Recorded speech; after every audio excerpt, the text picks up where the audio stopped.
Welcome to This Explainer. Today, we're diving straight into the new Government Procurement Act, specifically Republic Act 12009, to tackle what is undeniably one of the biggest sources of anxiety for prospective bidders. If you've ever put together a complex bid proposal, you know exactly the kind of stress I'm talking about.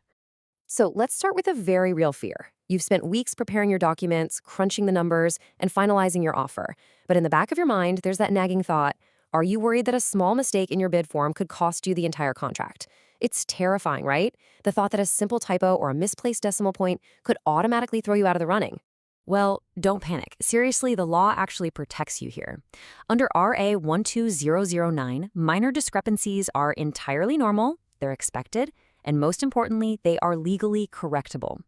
This whole framework is designed to find the best value for the government, not to play a game of gotcha over an innocent clerical error. If we look right at the text of the law itself, specifically sections 60 and 61 of the Implementing Rules and Regulations, it proves that the Bids and Awards Committee, or BAC, is actually required to evaluate and correct computational errors. They can't just throw your bid out. The law mandates that they look at the financial component of your offer and apply very specific rules to establish the correct calculated price.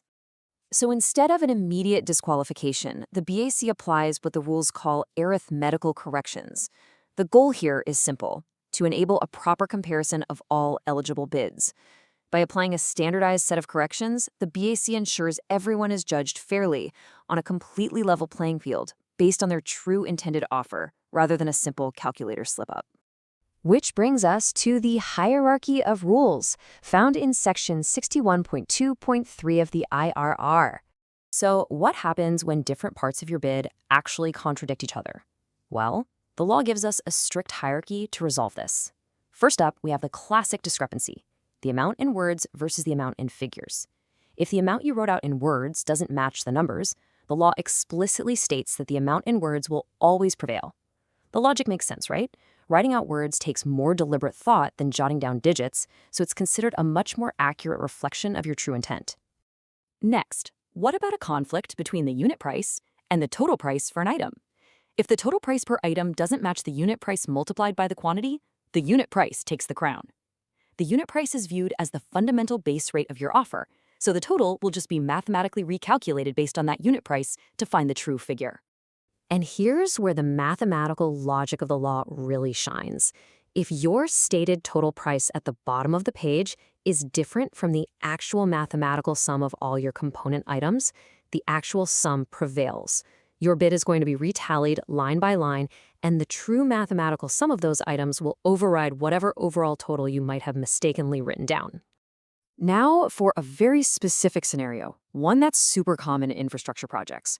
When you're comparing a unit cost found in your detailed estimate against the unit costs listed in the bill of quantities, the bill of quantities is the ultimate authority. It prevails every single time.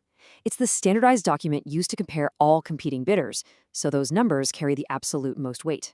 Finally, if there's a conflict between the amount detailed in your price schedule and the overall amount stated in the bid form itself, the bid form prevails. Your bid form is your overarching formal offer to the procuring entity, so it naturally supersedes the supplementary price schedule.